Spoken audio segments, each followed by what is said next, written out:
Namaste, welcome back to my channel. This is Pradashni. In this video, I'll discuss about transport of carbon dioxide. In the oxidation of food, carbon dioxide, water and energy are produced. Carbon dioxide in gaseous form diffuses out of the cells into the capillaries where it is transported in three ways. First is dissolved in plasma. Because of its high solubility, about 7% of carbon dioxide gets dissolved in blood plasma and is carried out in solution to the lungs.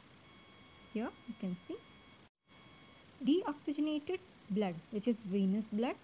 Its partial pressure is 45 mm Hg, and oxygenated aerial blood partial pressure of carbon dioxide is 40 mm Hg, and they carry about 2.7 ml and 2.4 ml of CO2 per 100 ml of blood in dissolved state in plasma respectively, which means deoxygenated blood carry 2.7 ml of CO2 per 100 ml of blood and oxygenated blood carry 2.4 ml of CO2 per 100 ml of blood in dissolved state.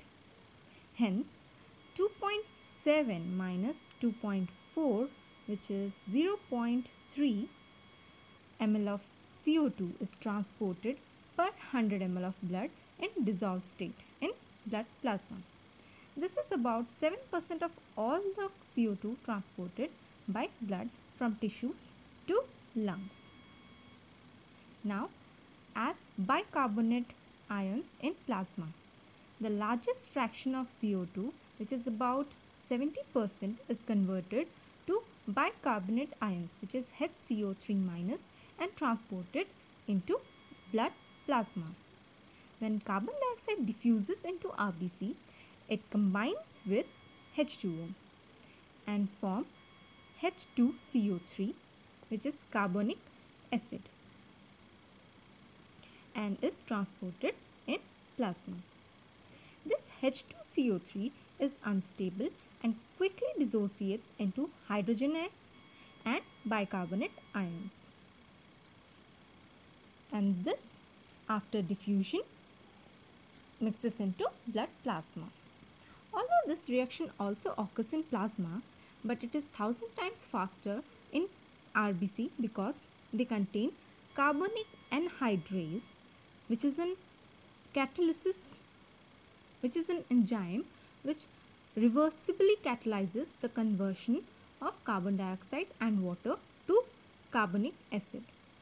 Hydrogen ions which are released during the reaction bind to hemoglobin, triggering the Bohr effect. Thus, no oxygen release is enhanced by carbon dioxide loading. Because of the buffering effect of hemoglobin, the liberated hydrogen ions cause little change in pH under resting conditions. Hence, blood becomes slightly more acidic, which is the pH of 7.34. Usually it has the pH of 7.4. So, it slightly differentiates the hemoglobin pH, and it passes through the tissues. Now we will discuss about chloride shift, which is also known as Hamburger's phenomenon. Once generated, bicarbonate ions diffuses quickly from the RBCs into the plasma, where they are carried to the lungs. To counterbalance the rapid outrush of negative bicarbonate ions from the RBCs, chloride ions, which is Cl-, move from the plasma into the erythrocytes, which is RBC. This ionic exchange process is called as chloride shift. Now, which is transported as carbaminohemoglobin. About 20 to 25% of CO2 is carried by hemoglobin as carbaminohemoglobin.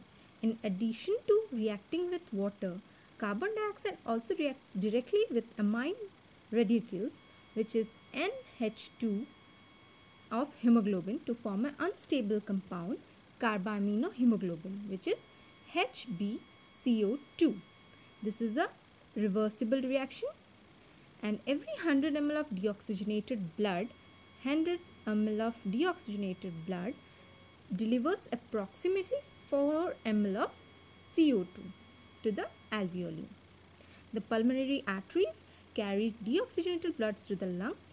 This blood contains CO2 as dissolved in blood plasma, as bicarbonate ions, and as carbinohemoglobin.